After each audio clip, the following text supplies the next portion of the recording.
All right, in Unit 9, I do things a little bit differently because, A, we're so much more aware of these things, just because of the fact that we're bumping into our time period, for God's sake.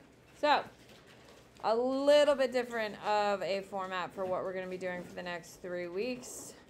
You only have 2 more weeks of content, which after this week, which is super exciting. So I'm ready for this to be over. I'm ready to start review. It's going to be so much fun. Okay, here we go. Ladies and gentlemen, friendly reminder, all of your makeup work is due on 3/9, which is Wednesday of next week, including your extra credit joke. So if you are turning it in, remember, it is at my sole discretion. It is my bonus points. I get to decide if it scores or if it doesn't. You can turn in multiple attempts if the first one is rejected. However, you only get 1 set of 10 points if you turn in a bunch. Huh? Of like attempts? No, because I don't have time to count how many attempts. I'm going to say yes or no. So you can go as many times as you like, Parker, to see if it works. Is that fair? Have you gotten any that? No. They're kind of crap. So I've rejected. So I haven't gotten a good one yet. So here we are. So far I've given away no free points. But I'm offering, and that's what matters. I don't say no to everyone. So far I've only had 1 and I said, hell no. To 1. Who was it? It wasn't funny. What was It didn't even hit the criteria. Hi, I did not memorize a bad joke. Why would I memorize a bad joke? I have a bunch of other things I need to memorize. I don't need to memorize bad jokes. If it's so bad. No, jokes aren't really my thing. My husband memorizes, so he's brilliant. He's almost a photographic memory, and he memorizes stand-up comedians' How about this? performances. I think I got one. So I stay away from that type of stuff because his intelligence has been wasted. So your jokes are due by Wednesday in 7th period at the start of class. Is everyone clear on that? Yes? Okay, because I will do very similar to the same format. You will turn them in, and I will give the points accordingly done. So if you have any of that. Friendly reminder, your last grades going in for quarter 3 are do now, quiz, test, focus, primary, and the extra credit if you so choose. Good? On Monday, we have no school. Tuesday, we have 1 through 20 and a lecture. And on Wednesday, you have a test, 25 questions. We're doing it in 28 minutes. How exciting. Things just keep getting better and better here in AP World. You should see what review looks like. It's going to be so much fun. Just the best. How can that be worse than what we do normally? See? That is some optimism. That is some optimism. It can't be worse. Hayden, look at you trying to get into the positivity of it all. Do not trust Miss Bennett. I do not trust you. Like, what are you talking? Like, how can it be worse? Like, actually, like, what do we do during review? Oh my God, it's McDonald's. Yeah, it is McDonald's in China. Don't ask me if it's in German because it's clearly in China. Yes, globalization. This unit is AP Human, in case you didn't figure it out from the vocab.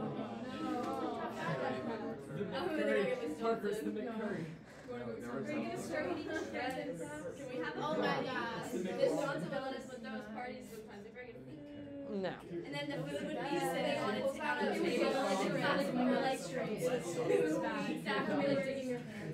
It's shrimp and like 2-week-old cookies and fries. Wow.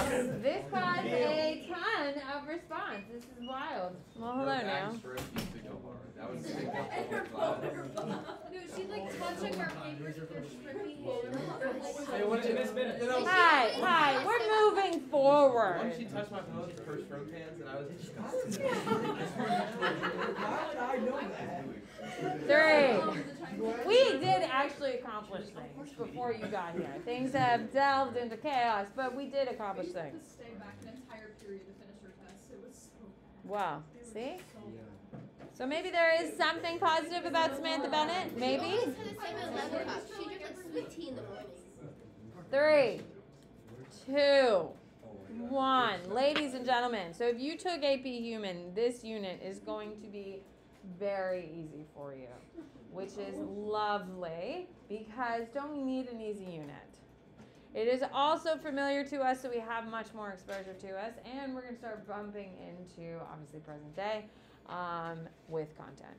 So, on the top of your notes, you need to write week 27. You need to write unit 9, because we're in a new unit, and especially, ladies and gentlemen, when we get to review, you are going to need to know what units these notes are in, because everything in review is broken up by units. Okay, so we'll do a review of unit 1, 2, and 3, a writing week, and then we'll do 4, 5, and 6, a writing week, 7, 8, 9, writing week. That is how we're breaking up review, and it is all based on making sure you understand how the units of time go, as you saw from your essays last week. Globalization, ladies and gentlemen. Here we go. Guys, how exciting, right?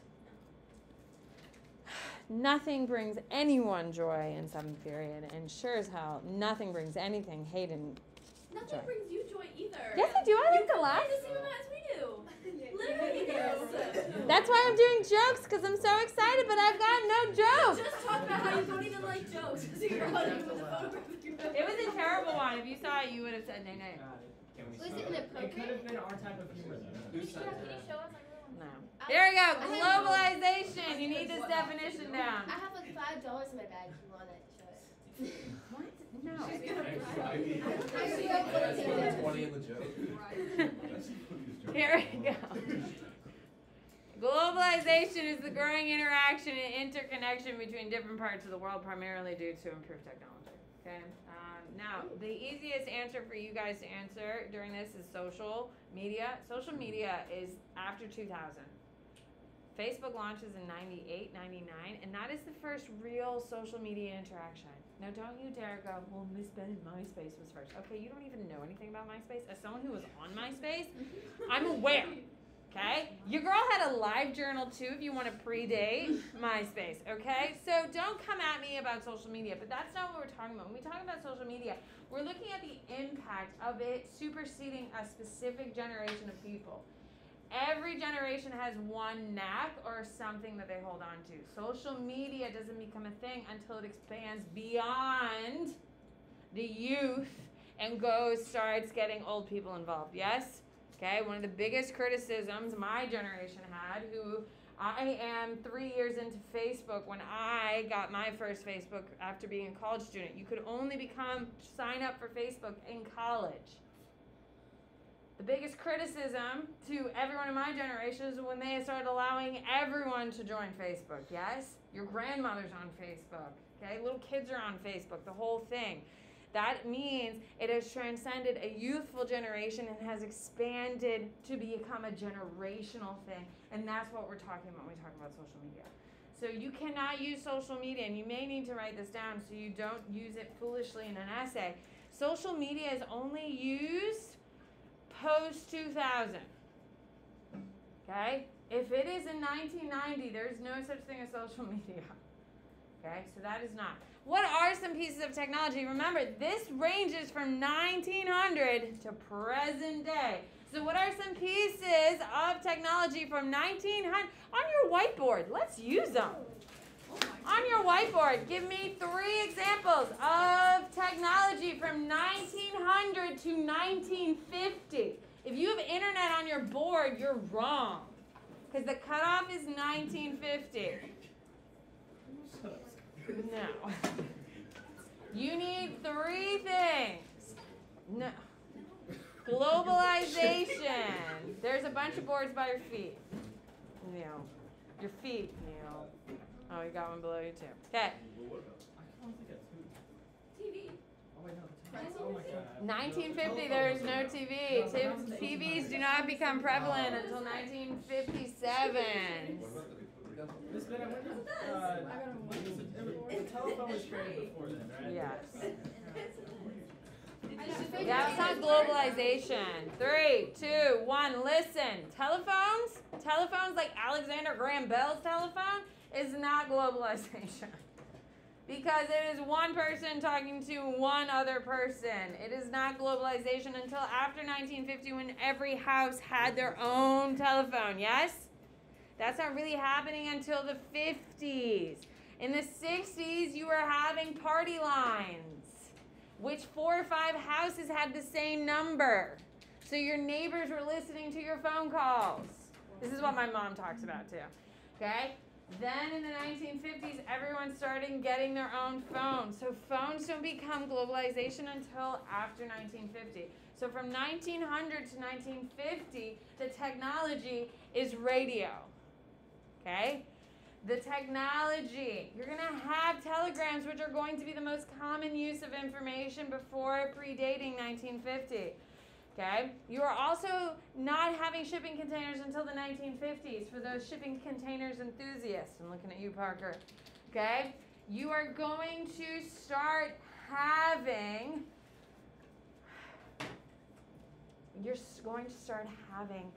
large freighting ships, which is the big predecessor to the shipping container. We are going to start being able to move bulk products because we have faster, more efficient ships. What is the largest ship in the world in 1912? Titanic. And if you look at the Titanic in comparison to your modern day cruise, the Titanic is like 1/3 of these ships that we are using now because that technology really doesn't come about until after World War II. So please keep that in mind. So major pieces of technology pre-1900s to 1950. You should write this down because clearly y'all didn't know it. The radio is going to be the biggest and most influential from 1900 to 1950. Okay, that's the biggest. You're going to start having larger ships that are able to move lots of people and products. That's a big deal because we're going to have a massive boom of technology. But you're not having shipping containers until post-1950, so keep that in mind. We have more larger ships, but not the shipping containers yet until the 1950s. Okay. When we're talking now on your whiteboard, post 1950 to present day, what is some technology? Give me 3 pieces of technology that are going to increase globalization.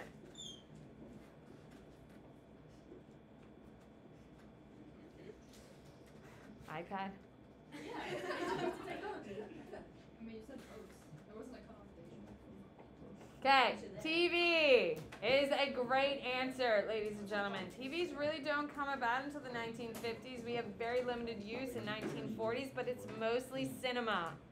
In cinema, as we know today, you have to go out of your house to go see, and really only wealthy people are doing it, so keep that in mind. Shipping containers for you people who love the damn shipping containers. Yes, phones. Now please listen. There is a difference between phones and cell phones. You should probably write some of this stuff down just like we did in the last stuff. Now, when we're talking about cell phones do not become a globalization component until after 2010. Cell phone worldwide is 2010. That's when India starts having its massive population boom. China's now having lots of cell phones. Africa is starting to do, we're having massive businesses. If you were thinking cell phones are even a thing before 2000 on a global scale, you're completely delusional.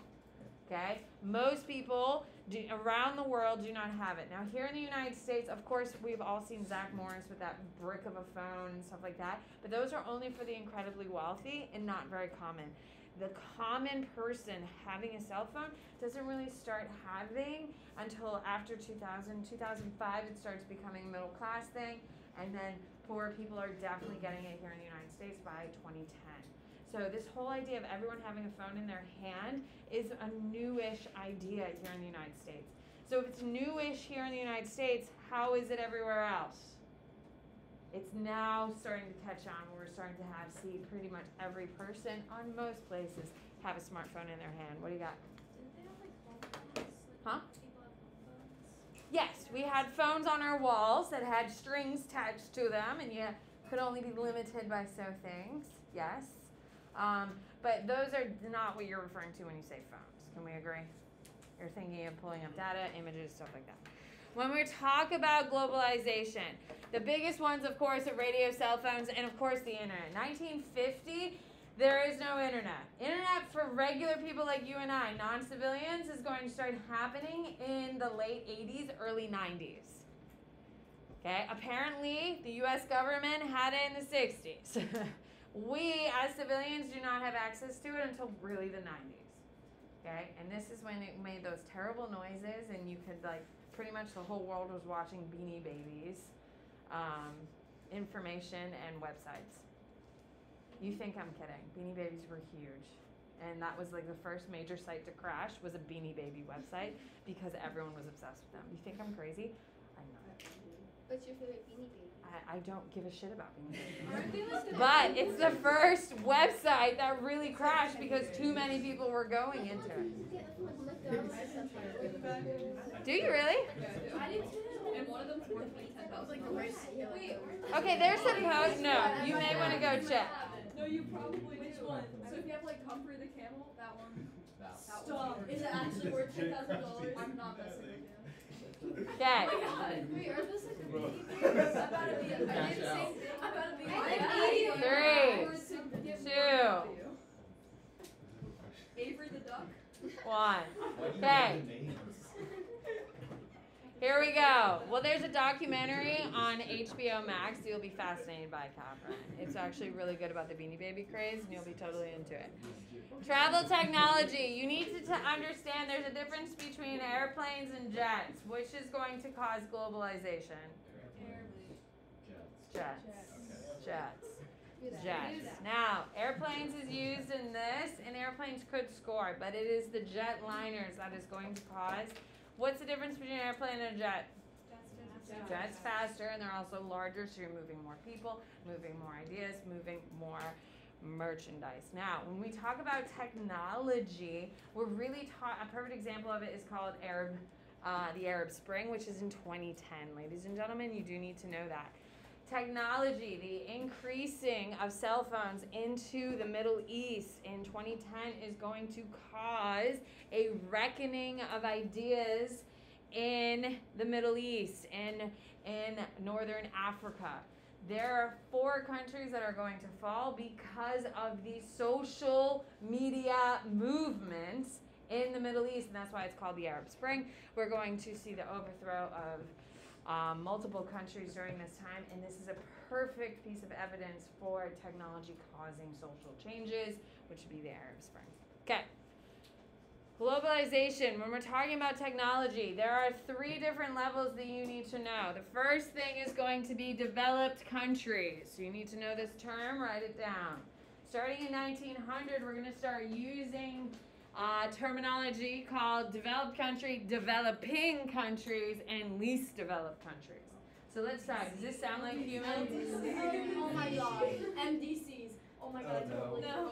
Wait, what was that tier? No, it's a tier list of like a tier 1, 2, 3, 4 Oh, that's demographic transition. Oh my No. Here we go. So, in AP World, what you need to know about developed countries. The developed countries on this map are blue. So, next to developed countries, I would write United States, Canada, Europe, Australia.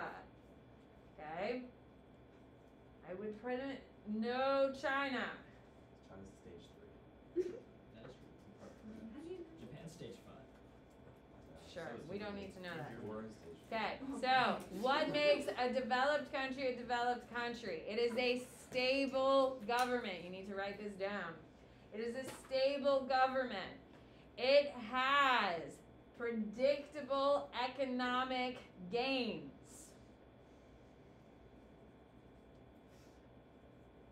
It has infrastructure like bridges, roads that promote economic gains. And internet access. And I would underline it because that becomes a huge component here, especially today in 2022. And finally, disposable income. Here in the United States, we are a developed nation. We have disposable income. We spend money on stupid shit that makes us happy. Yes? Okay, so I'm sure recently you bought something stupid and it made you simply just happy to own. Yes? That's disposable income. This weekend, I bet you will be spending your disposable income, or your parents, depending if you have a job or if you're a mooch off your parents, of that disposable income on entertaining yourself at some point this weekend. Yes? Disposable income that makes developed nations very unique. Your next category is developing nations. These on my map are the yellow. So, Mexico, South America, North Africa, Middle East, China. These are places you should be writing down. I don't need you to have all of them, but like a good gist of what's a developing country. These are, in Eastern Europe, I want you to know that, especially with the craziness of Ukraine right now. Okay, these are newly formed governments. Okay, they are dealing with internal corruption. They have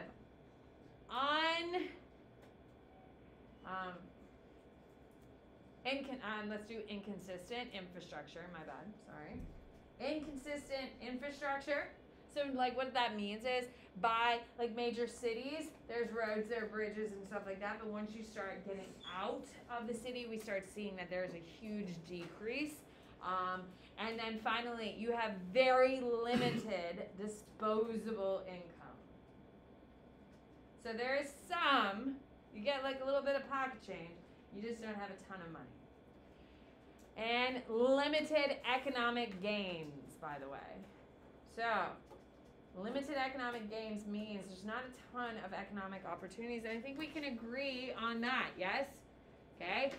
These places are struggling with finding jobs and maintaining jobs, yes, because companies are rising, falling, all of those different types of things, working conditions, low pay, all of those regulations are having a problem.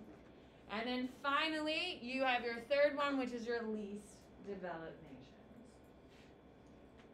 This is, as you can see, is going to be mostly sub-Saharan Africa with some Southeast Asia.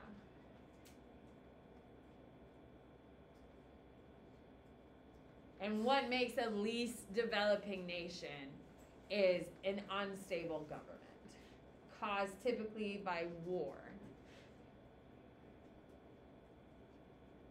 Okay, now, one thing that I would like you to note that I should have had you write in developing and developed and developing is they have, in developed nations, we have healthcare, yes? Developing nations has it only for the wealthy. And in least developed nations, there's no healthcare. That becomes a big point. Oh my God, did we go through a pandemic? Are we in a pandemic right now? Okay, those types of things that are happening. So, when you're talking about a war-torn nation, you have inconsistent government. You have no infrastructure support. You have no economic opportunities. And there is no, I covered it. Perfect. Done. No healthcare? No healthcare. Okay, or access to healthcare. It's all done mostly by foreigners coming into the nations. All right, guys, moving. Huh? Huh? What about Greenland? Oh, it's because they have such a small population because they're not really living in all of it. Look at how What high is it goes that up. tiny country in South America?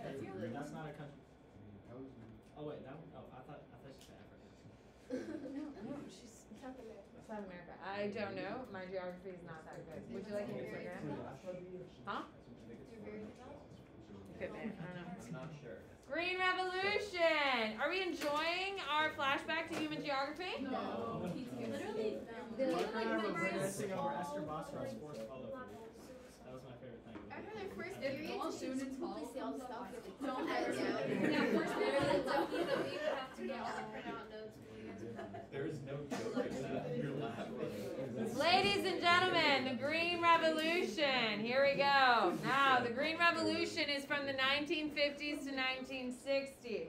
you do need to know it is successful. The goal of it was to increase food yields, and it will increase food yields. However, the consequences of the Green Revolution are going to have a detrimental effect on our environment, and that's what we're currently living with. Okay? So, you do need to know that the Green Revolution is happening in the 50s and 60s. You do need to know that it is actually very successful. Unfortunately, there are a ton of negative. Put your knees on your desk, Michael. Thank you. Okay, so what you do need to know, it's going to focus on grains. Why are we focusing on grains, Logan? Still, no. Maybe it's like easy to like supply. No. Sophia? They're packed with nutrition. Yes! Grains are the most nutrient-dense thing that's not fats. Fats are hard to come by because fats are typically an animal byproduct. Typically, not always, and those crops are very hard to grow in large sustainable forces.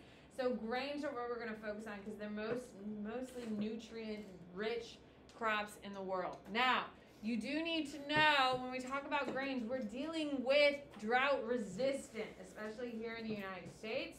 Okay, but the problem is it requires more fertilizer.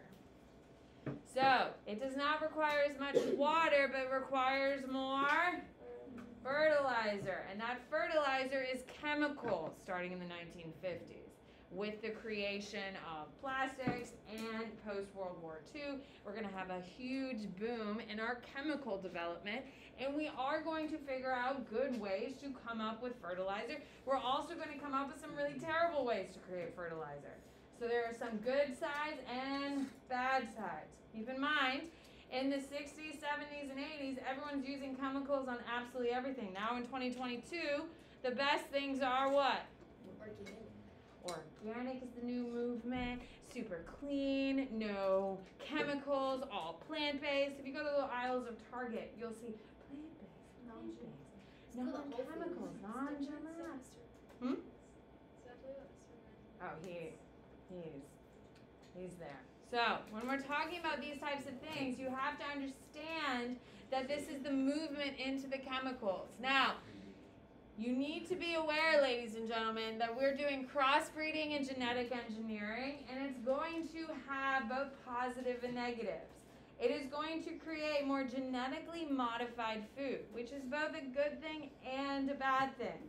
It is going to reduce the amount of crops we have in the world, or diversity in our plantings. Okay? Apparently there's like 300 and something type of apples in the world, but like we only use 9 of them. 9 of them are mass produced, which is why you can go and you can pick a red delicious, a golden delicious. Granny Smith are my favorites. Oh, yes. I love the Granny Smith ones. No, No, they don't. I tried every single one and rated them. The green one,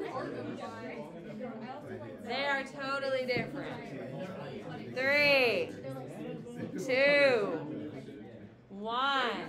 Ladies and gentlemen, it is important for you to know the Green Revolution is happening in India and Mexico are the 2 largest places where these things are happening, but India is the most significant. Okay, so it is going to have some positive effects, but it is going to have a lot of negative effects as well, and the biggest negatives are going to affect our environment. Now, when we talk about positives and negatives, okay, we're going to have tons of chemicals, all the stuff we just kind of covered. All right, energy technology. The military-industrial complex is going to have a big deal. In case you didn't hear, Russia bombed the Ukrainian nuclear plant that powers 60% of Ukraine's power. That is considered an act of war against any country. Why? Even though they've already been at war, I'm very aware. Why? Would it change your life if we had no power? Yeah. Would it make it harder for you to live and exist? Yes. Could people die because they don't have power? Yes. Absolutely. People are relying on it for medication. There's no more refrigeration. It's going to cause food shortages. It's going to cause lots of conflicts and potentials. Neil, what is going on back there? Nothing. Leave Chris alone with your running commentary. You are killing me. Scott, mind your damn business. Here we go. When we're talking about energy technology, ladies and gentlemen, you do need to know that coal is going to fall out of favors in the 1950s. Why? Why? Hayden. It causes like a bunch of pollution. It's like a lot of power. It is really important for you to understand that no one gives a shit about pollution until like the 70s and 80s. So, pollution is never the answer until the 70s and 80s. Okay? You're completely right. Coal is very dangerous. It creates tons of issues. There's no such thing as clean coal. Doesn't exist. Okay? Nothing is called clean coal that is actually clean and environmentally safe. Why do we make the transition? It's not as dense in resources or like power. Like you need more coal to make the same amount of power. There you go. Burning gas, you can create more power and fusion or whatever. It's not fusion because it's nuclear, but you can create more using gas, which is why gas is the preferred way to make electricity, okay? And petroleum is going to be incredibly popular as well. Petroleum is still being pulled from the ground, and this is a continuation. If we're talking about continuities and changes, petroleum is the continuity. Petroleum is oil. Petroleum is oil. It's a refined oil at a higher grade, but it's oil. It's pulled from the ground and processed, but it's from the ground. Petroleum is the continuity, and gas is the change. Now keep in mind, 2022, the only thing that's holding the Russian economy before this war, and definitely the only thing holding it together right now, is Russia's natural gas. All of Europe is completely dependent on Russia's natural gas. It is a $5 billion industry in Russia. The entire German state relies on Russia, which is really surprising that the Germans have come out to condemn the Russians and join America saying, no, Russia, because their entire economy depends on it. Now, the funny thing is that makes 2022 such a wild time to be teaching this is the only thing that's keeping Russia afloat right now economically for the last 8 days is the gas. They are completely dependent on it. All of Europe. The biggest threat to Putin is the cutting of these lines. Bye, guys. That's why the sanctions are, that's why there's no boots on the ground, people. Because they can't have Putin turning off. And Putin also can't turn it off because it's the only way he's got money coming in the door. These games are like inside the nuclear